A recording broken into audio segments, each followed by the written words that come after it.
C'est bon, c'est bon. Ah, si vous êtes jaloux, bah, Kofi. Vincent, mon ton arrêta. Eh, on va pas ah, bonne année. Bonne année, bonne année, bonne année. Bando le bain dans Zoya. En fait, vraiment embouteillage. Bonne année. Espinga, c'est petit surtout dans mon vraiment très bonne mine.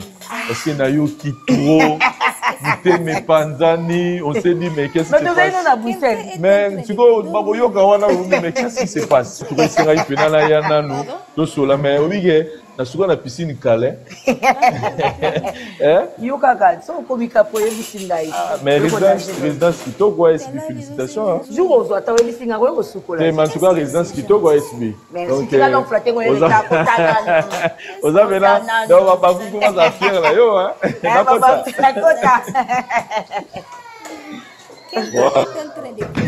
Ama mes amis tombés, les amis tombés. Arrêtez la musique. Arrêtez.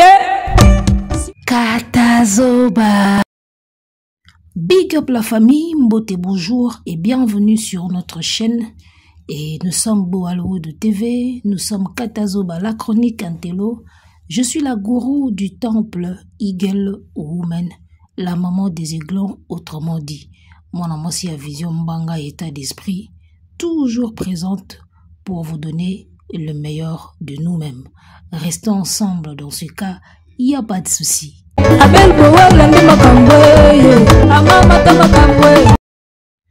Ça y est, nous y voilà.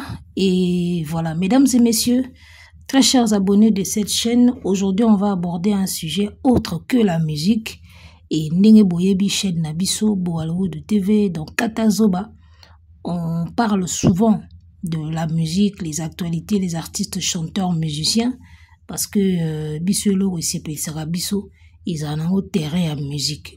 D'accord. Mais de temps à autre, ce qui peut s'engager que, sujet moussous tout le monde pesa d'actualité, ou peut qui peut quoi apporter, éclaircissement, tout éclairage, na sagesse ou nzamba pesa biso, pourquoi ne pas le faire? D'accord. Alors aujourd'hui, tu vas apporter mon damba sagesse na biso, na sujet oyo, il y a SB. D'accord. En tout cas, dans mon émission, si la bisa la salle émission na Vincent Chiluzi, au biso tout oyebi, chroniqueur pe ya mamba musique, basa l'émission na résidence yasila, a présenté biso résidence naye. Vincent Chiluzi a kumisindako. Résidence kitoko, baba koukfo bazala fier nayo, nanani, nanana. Et moi aussi, personnellement, j'ai été surprise. Il y a un monde qui si la vente d'ananda kwa kitoko boy. Contrairement à ba comédien, ndenge to yebeli vi ya ba comédien na biso congolais, ils a pour na ko tcholate, pour na ko sekate, mais attends. La comédie congolaise, les comédiens congolaises. D'accord, le cinéma congolais déjà qui ne nourrit pas son homme. La comédie congolaise qui ne paye pas grand-chose na bambo kanabiso et la vie de nos acteurs, comédiens, comédiennes, to ebindenge ni nezala. D'accord, ma condition de vie sociale na bango et j'en passe. Alors comment on a si la bisa loko présenté biso, palais à boye, résidence à boye. Na bisa yo même nga na qui ébloui. Tu vois, na qui vraiment ébloui parce que et en même temps, on a qui fierté. Tu vois, une femme qui s'est battue pour vendre sa structure, moroboy structure, en peut vendre et boti bambouma et ça l'a bien. Ce qui vraiment a monté malikouniate, tu ne peux que applaudir et comprendre. Ici comme moi c'est à outil place à commis et le binaouye moro nzambe ya babakok. Donc bref, moi je voulais réagir beaucoup plus par rapport à la réaction ya bateau. Après avoir vu l'émission, il y a SB na Vincent Chiluzi. Baba Cook, bobenda bakiti boya bo partager le lien. Les Abakouk, partagez-moi le lien. Émission Oyeko Matie pa Mams. Et le vraiment na côté là na Mams. Boalououdou TV Katazoba la chronique Intello. Le loto sola na Mams. To côté la enano. Nayoki batu bazoloba, batu basimbi bando sasasi la bisalu mabe. Dernièrement, Davina, alobaki sila, azaka chez les parents, batuka bazagolo basila azaka chez les parents, afute la rate, régie des eaux yebi ete, afute la facture te, nanani nanana. D'accord, akendaka poto te nanani nanana. Lelo tomoni si la présenté biso résidence, hein? Elle a accueilli Vincent Chiluzi chez elle pour une émission. Déjà Isali Kitoko, d'accord? Et au lieu que ça émission quand na ba plateau, un artiste so dans la résidence au bengi pena no chroniqueur aye pena parler bosali pe émission. Tout le monde a pas ba na biso ba kofi olo midi ba sala ango, tout le monde a ango soupa banane. Ba artiste bela minene o bazamna na bandako ba benga na chroniqueur aye na parler ba sali émission. Donc voilà. Alors moi je pense que eloko tomoni et suit bato à Bellevue et suit bato ya o batonga rasila e bato bazarana na ngambo ya contraire ya sila bisalo. Je voulais réagir par rapport à ça. Nayoki balobi o sila émission à Salina Vincent alobi trop de blabla izalaika émission moko pour présenter biso ndako. Oh. Mais ce qui si la présenté bato ndako mabeza wapi. Aigle Fali Poupa a présenté biso manoir awa. C'était beau à voir. Ils allaient problème te. So si la seule émission pour présenter palais résidence nae mabé ils a place nini. Ba faire balaksa biso ba bovin. Tout le monde en mabé te. Star ala kisara tout. Star ala kisara pena nyoso. Mobali akala za mobali asika ala kisi relation asika zo ki koti ala kisi elo moko asika zo ki koti ala kisi. Si la Bissalo c'est une star, d'accord, et elle est libre de faire ce qu'elle veut. À ça l'émission présenter ndako, à ça l'émission pour na soki nini, elle est libre de faire ce qu'elle veut. Mais ngai loko na yeli awa mingi et c'est loko bazo reprocher si là par rapport à contenu ya ba film naï. En tout cas na uti ko mona acharnement moko boye sur si la Bissalo concernant ba film naï. Balobi aussi la Bissalo aza na chute libre. Akiti, ba film neza na sens lisusu te, ba film si les comme no sens, contenu ezate, toujours retenir sous ba leçon te na ba film ya sila Bissalo. Omoni ko reprocher mutu likambo ezaka bien, mais yo mo pe ba kuto nango te. D'accord? Déjà mutu ozo mi benga par exemple mutu mi bengi attaché de presse ya Ferry. Ce que vous critiquer Fali, banzembo Fali album a Fali. Au moins te obi matenten. On est un exemple na pesi. D'accord. Yo en tant qu'attaché de presse et artiste moko, oyaka ko critiquer artiste mususu. Wana makambo wana to mona ngoka na Congo. Et ça la makaka na Congo. Tu ne verras jamais attaché de presse ya Bouba ayaka ya banda ko critiquer Gims. So ba osona entre bango ba artiste ba star mais ba attaché de presse ba manager ba kota abiloko anati. Donc déjà yo le fait que vous attaché de presse ya comédienne Kingandi oyaka ko attaquer sila oza déjà na kati ya même maladie ozo reprocher sila. Vous voyez un peu. Alors eloko bozo reprocher sila Bissalo ke ba film ne ezanga profondeur, ezanga contenu, ba malonga ou ezanga fond, ezanga soki forme na ebité. Alors eza penaka pona ko kote la sila te, mais ça juste pona ko rétablir vérité. La vérité est que problème au bozo moni pas sila. Eza problème oyo to na ngona mboka na biso mobimba na ba secteur presque nyoso. Na lobi bien na ba secteur presque nyoso. Moi j'ai fait la bande dessinée. D'accord, j'ai étudié à l'Académie des Beaux-Arts. Nada maman na dessinatrice ndebo mona ngabo ya des fois kututi. J'ai fait l'Académie des Beaux-Arts, ta on a dit na Beaux-Arts, nazaki na Kin Label. Renseignez-vous boye ba Kin Label, ils a maison mo na Bandal, tout ça ko produire ba bande dessinée. J'étais la première femme d'ailleurs ya ozala édité na label wana Kin Label. Tant que tu as la bande dessinée na Kin Label, patron na biso ya Kin Label a remarqué que on avait tous le même problème. Le problème na biso zaki ba scénario. Parce qu'une bande dessinée ça raconte une histoire. Cinéma, BD, humour. D'accord? So okebi pete même na musique. Eza nyoso eza ba c'est une façon de raconter les histoires. Bande dessinée et raconte ta histoire. cinéma et racontaka histoire, humour pe racontaka histoire. Donc eza discipline artistique moko eza na même objectif toloba. Bango nyonso babetaka histoire. Musique peut parfois betaka histoire mais pas trop comme cinéma na comédie na ba humour. Alors na bande dessinée tu remarques que tous les tout na problème à scénario. Il y en a qui dessinaient trop bien. Il y en a qui dessinaient vraiment parfaitement, merveilleusement bien. Mais scénario n'est pas bomabiso.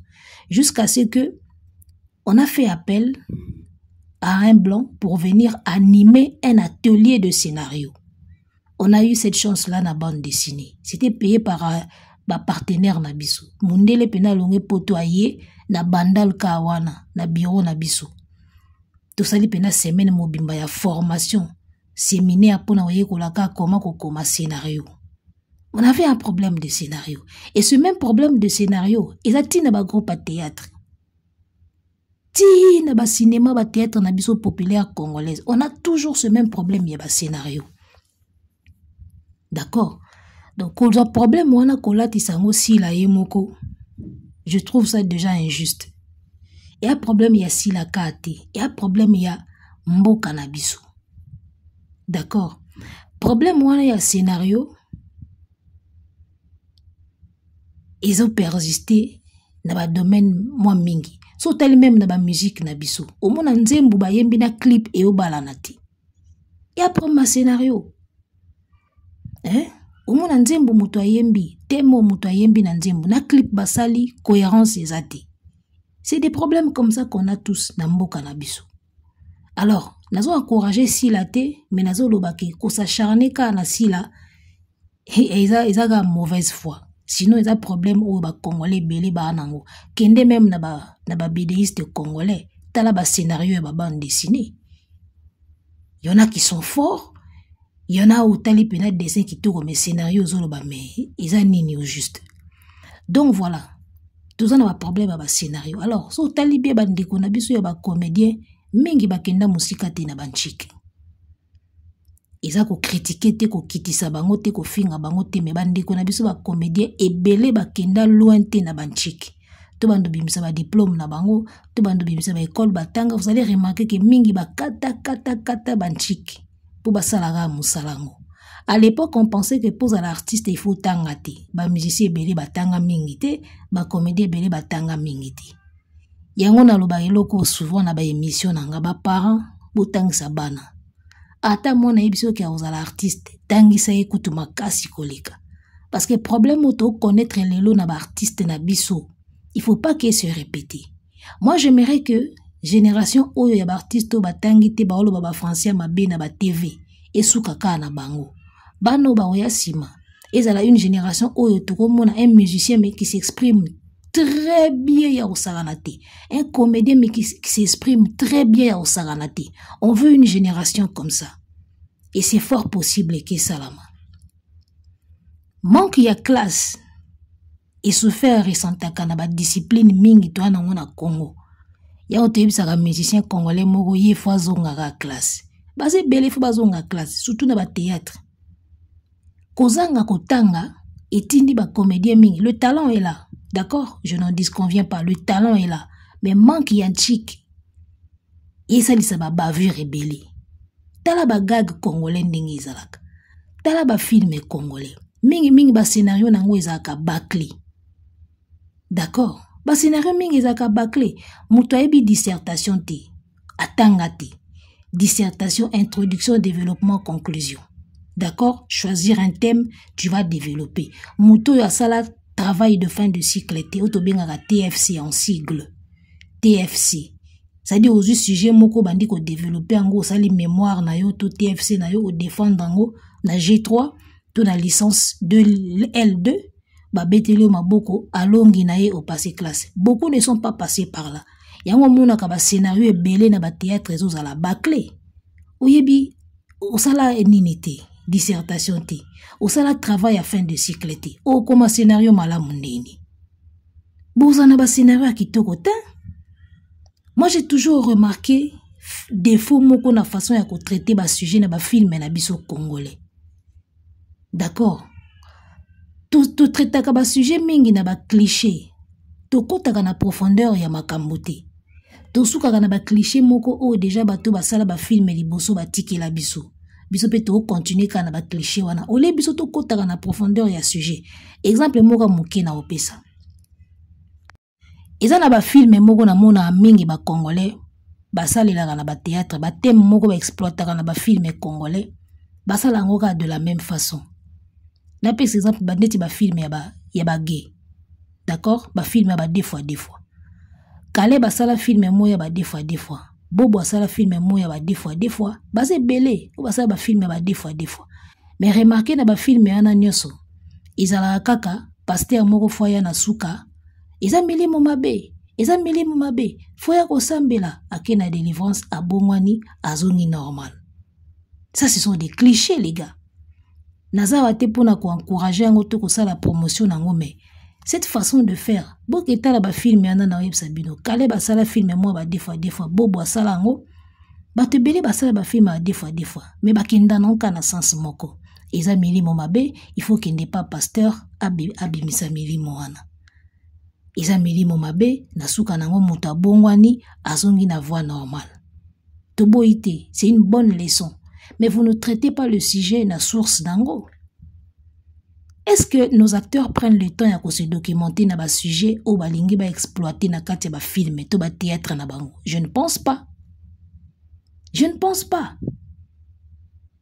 Cinéma est un langage mobimba. Cinéma est une expression mobimba, ya message mobimba. Moi mindele kana ba film na bango. Ozu film le la Matrix. Il paraît film le la Matrix eza langage soki message mobimba codé ya makambo soki nini yango baloba na kati wana. Mais pour comprendre dango il faut za maele. Mais est-ce que biso à travers nos cinémas toke ko tia ba message moko ya genre wana. Déjà ça sera compliqué na genre ya peuple toza nango. Donc bref, pona kende musika te sinon o eza court mobimba na ko pesa. Pona ke musika te. Alors moi je pense que si là, ba film ya si la pesa ka ba fanatique na ye eloko bazo mérité. Na lobaka eloko moko 80% ya communauté congolaise au bana l'étranger. Mingi baba illettré bandeko na bolimbisanga na ebike bolanda wa biso. 80% ya communauté congolaise au baza à l'étranger. Mingi baba illettré. Mingi bakata banchiki po bake poto, mingi batanga biente bakendaka akoluka. Sikoyo bango nde mutu ba nourrisaka internet parce que bango wifi eza ya ofele na poto. Ozomona. Même internet otango ebandaki sika. C'est à peine que ba kino ba kompe ko kota batu baza na Afrique ara ba kompe ko kota internet, mais ça a commencé na bana poto. Bana poto mutu baza ko nourrir internet parce que wifi eza 24 heures sur 24. Awa crédit eza ki non moi mobulu. Le londe makambo komi moi souple to kompe ko vanda pe ba 24 heures na ba live banini.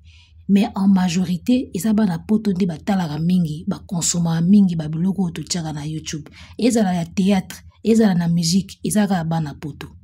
Sko bana poto o wapi? Bana poto wana on lobi 80% ebele ba kenda ba nchiki te wana, ba français mobulu. Au mona mutasala 20 ans na France, mais français ezala mobulu. 20 ans na Belgique, français ezala mobulu. Bango wana ndesko ba consomma ba théâtre. Siko yebisanga biloko aussi la sala na théâtre.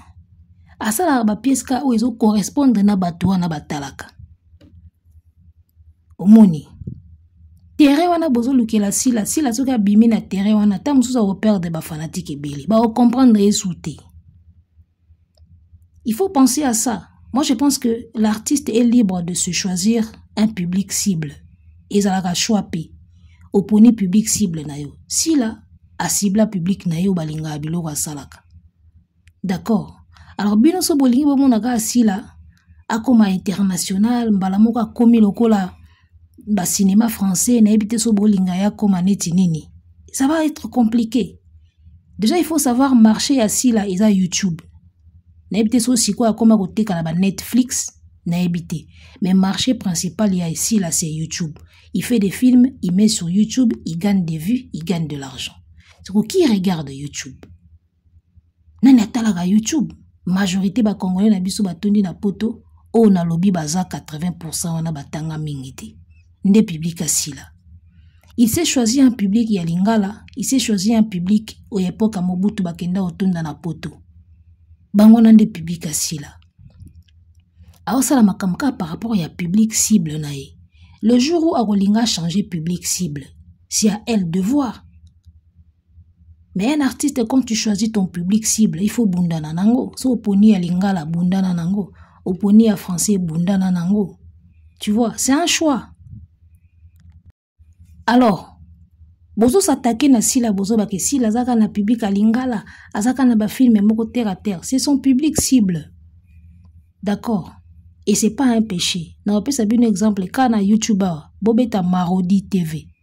Marodi TV bobeta série Le Karma. Beta kana YouTuber série Le Karma. C'est-à-dire il y a une chaîne YouTube moko ya ba sénégalais, basala ba série na bango, kaka na ba muloko na bango, ba kotsa mo français ka muke. Mais en majorité, c'est la langue na bango. Banana ba betara ba 1 million de vues. Nata banana. Ba série wane betara ba 1 million, ba 4 millions de vues. O ba sila na biso na ba betate. Kana langue na bango wana. Ça dit qu'il y a série moko ba sala yango pour na communauté na bango. Et le gola bazalaka pe belé. Ba betara ba 1 million de vues, ba 4 millions de vues. Kana ba langue na bango. Bo betara Le Karma, série Le Karma. Ou bien Marodi TV. Bo monango. La carte ba série ba ochape ba publicité kana ba langue na bango. Ça marche bien. L'artiste zaka libre ya pour na public cible na du moment où ça marche bien pour toi, ça va. Soko lingi international, c'est toi. Soko lingi local, c'est toi. Mais pourvu que ça marche bien pour toi. Soko zo tambola bien pour na yo, tambola bien. Pour ngai public cible ya sila, na makambo salaka, ça marche bien. C'est à elle de voir si elle veut rester dedans ou si elle veut changer. Soit linga tikala wana, tikali wana. Soit linga à élargir, à élargir. D'accord? Mais après, ça ne réussit pas à tout le monde. Hein. Ça ne réussit pas à tout le monde. O tika lingala comme na français et simbati. So tangama na lingala, sala no ka na lingala. O ba Hollanda, wana ba Hollanda. Elle fait des vues. Elle a une fan base. Ça marche. Qu'est-ce que tu veux? Oh, si la régie des eaux est bien, wana kutoko tango sima. Makamba bandaku ba régie des eaux na ba nini wana ba fanatique toko tango sima. Alors, il y a une partie moko bo ici la bisalou à répondre Vincent Chiluzi. Ou batu balobi ke ba filmer nanga izalaka soki nini si la lobi ke aza comédienne. Akotaka na po nyoso po asipesa ba fanatique na ye. Ngana yoki mwana mwasi moko boye auti ko critiquer ka sila na internet awa aussi là aza comédienne aza obligé te asikisaka bato. D'accord, on va maintenant voir la définition ya comédienne. C'est qui une comédienne?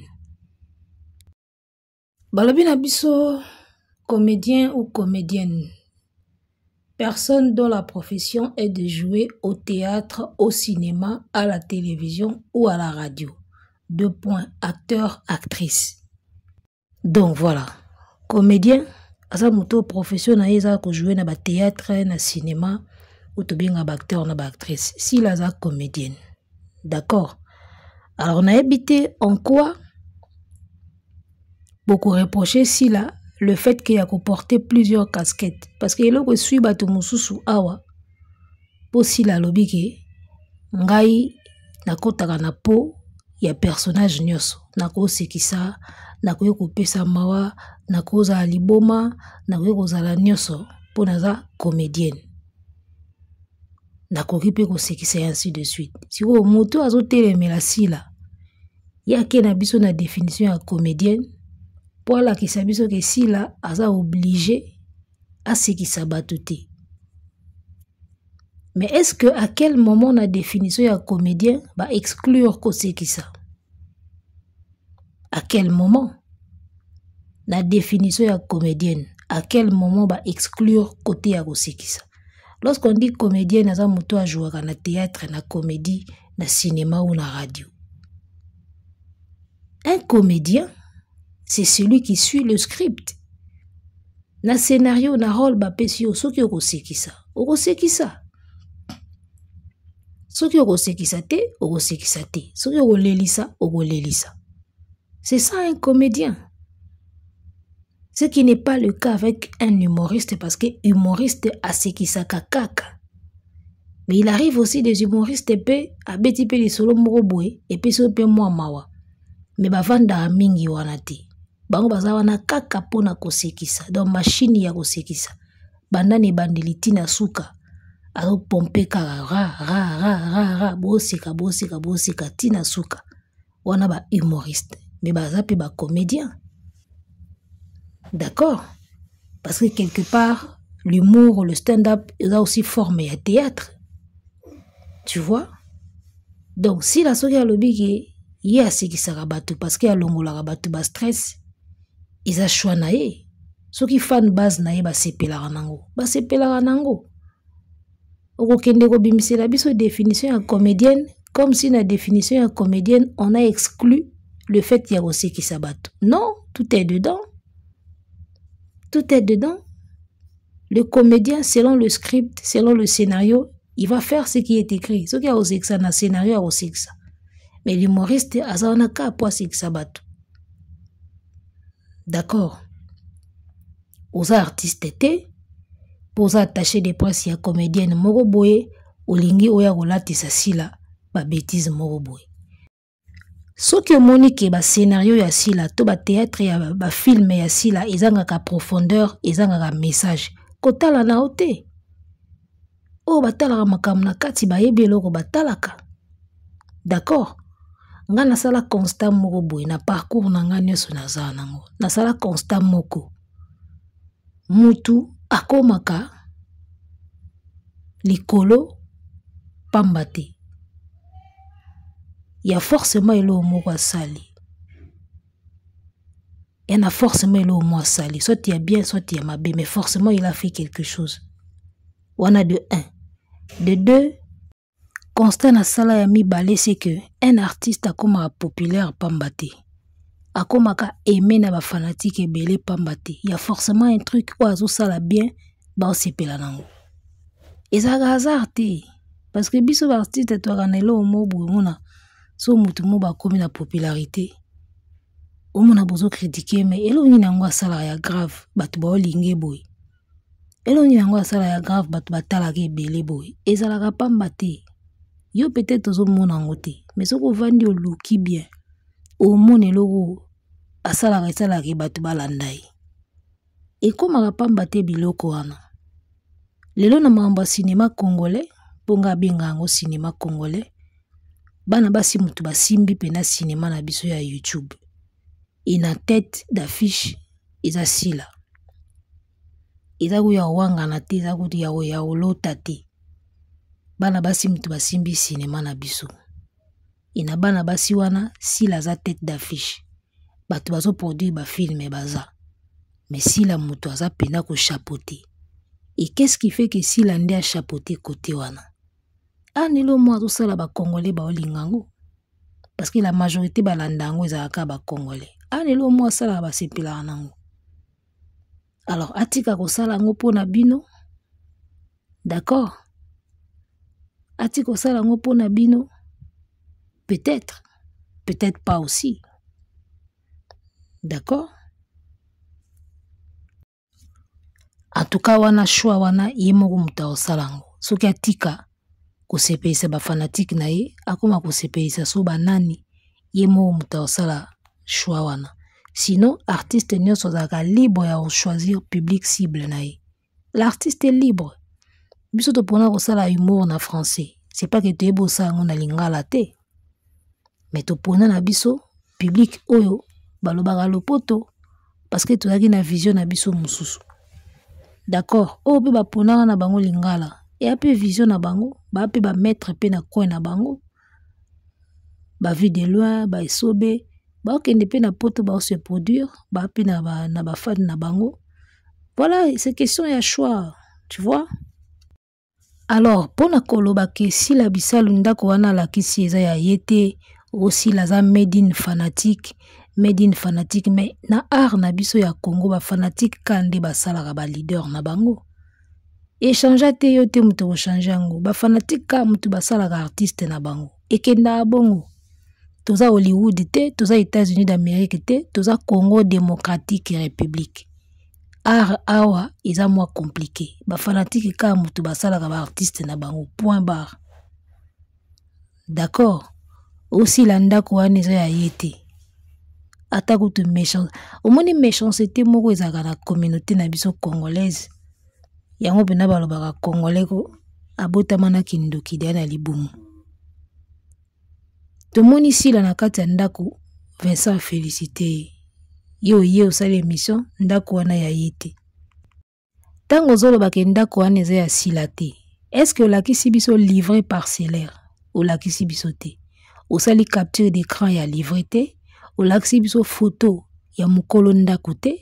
Tomoni ete mbala moka ndako wana eza ya sila te. Qu'est-ce qui prouve eloko eza te? Soko komaki sur place, osali capture d'écran ya livré ya buku ya lupango. Tomoni kombo mususu. Okangi biso photo to sali vidéo ya mukolo ndako, mukolo lupango. Tokondima yo.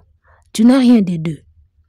Ozana photo ya livré parcellaire te, wana photo ya bakolo lupango te, mbala moko koyaka na TV ndako wana ya sila te. Sur base de quoi tu nous dis ça? Sur base de quoi? Ekoki pe kozala nango ya sila te. Mais tu te bases sur quoi pour affirmer biso eloko bon? Ozana buka lupango te, oyebi bakolo lupango yango te, oyebi pe adresse yango te na okoma kuna te, mais oyembala moko ndako wana eza ya sila te. Bozomona kimuti ya mabe place evandaka. Lakisa biso buka lupango, tomona komba moto mususu tokondima yo. Lakisa biso video to photo ya bakolo lupango wana tokondima yo.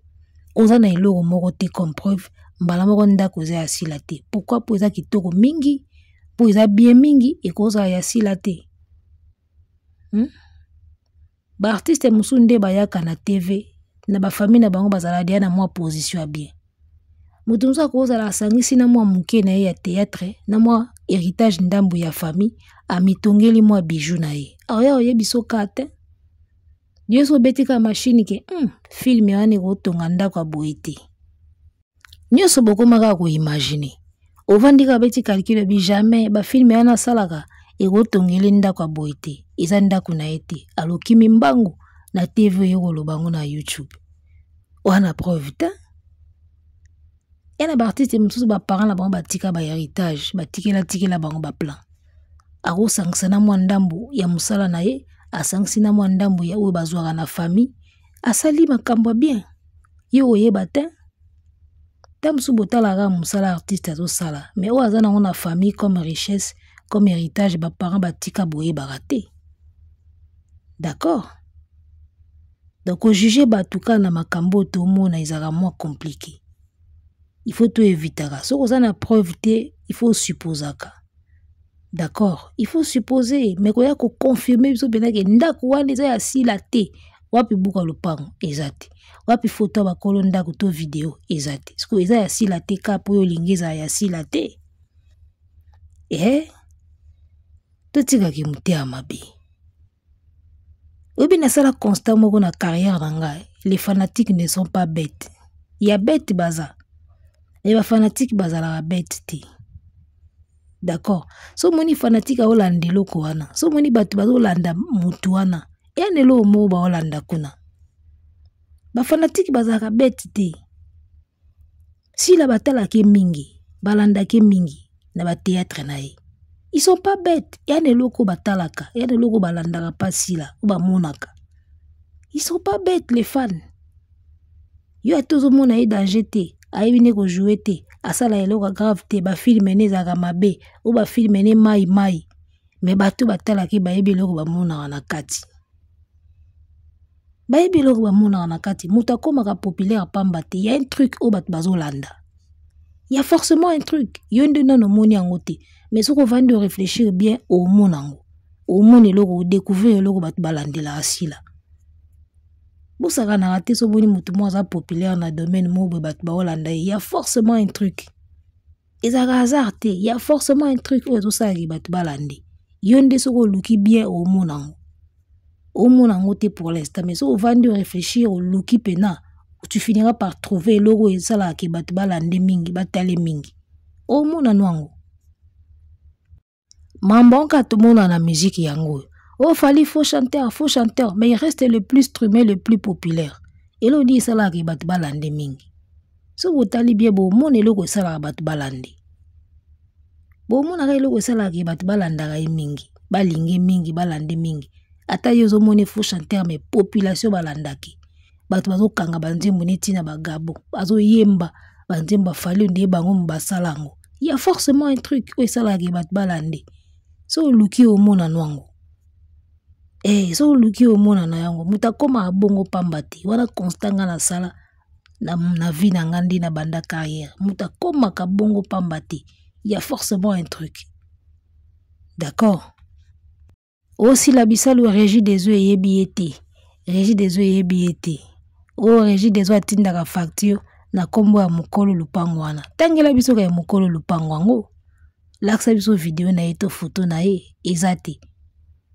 Mais yo li tenir kaka ndako ya silate. O régie des eaux yebi silate.